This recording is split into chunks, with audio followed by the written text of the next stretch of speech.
النهارده هنعمل مع بعض لحمه بالجزر والبصل. طعمها حلو، وصفه بسيطه وجميله، ما خدتش اي وقت، طعمها تحفه.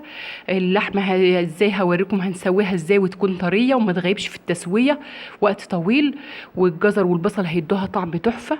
يلا بينا نشوف الطريقه، ومعانا اسرار وتكات في الفيديو. يا ريت تتابعونا للاخر، ولايكات وتعليقات وشاروا الفيديوهات.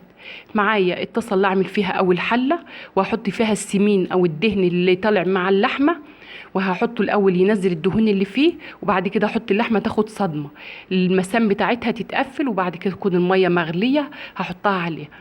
اللحمه هتقلبها كده بس تكون النار عاليه، مش هحط عليها ميه او اي حاجه. لما تتكرمل هحط لها البصل، معايا بصلتين مقطعهم صغير وجزرتين مقطعهم شرايح او صغير حسب ما انت عايزه.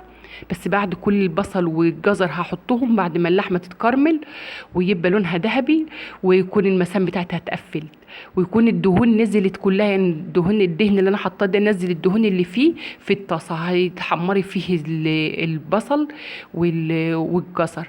معايا طماطمتين مقطعهم 4/4 هحطهم معاهم مع قرنشطه سبايسي لو بتحبها حراقه، وبعد كده شويه فلفل اسود ورقه اللورة وشويه توم وفصين حبهان ونص عود قرفه. دي كل المكونات اللي هنعملها.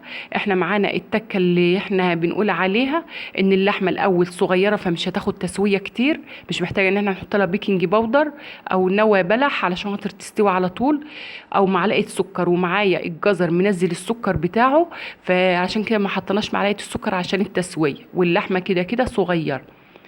اللحمه غليت، حطيت الميه المغليه، دايما زودي اللحمه بميه مغليه. حطيت الميه المغليه، اللحمه ما خدتش 3/4 ساعه. قبل ما تستوي ب10 دقايق احط شويه الملح وشويه الصلصه، تغلي غلوتين. انا ممكن في الوقت ده وهي بتستوي اعملها في حله، يعني اغير اللي في الطاسه ده احطه في حله وازودها ميه كتير واعملها شوربه. هي الشوربه بتاعتها كانت حلوه، انا عملتها في شوربه علشان خاطر اعمل منها فته. الشوربه ما حطيتلهاش لا صلصه ولا اي حاجه، زي ما حضراتكم شايفين ده لون الشوربه من الجزر ومن الطماطميه اللي حطيتها ومن الكرمله بتاعت اللحمه اللي عملناها في الاول. ده كان فيديو النهارده، واشوفكم في فيديو جديد.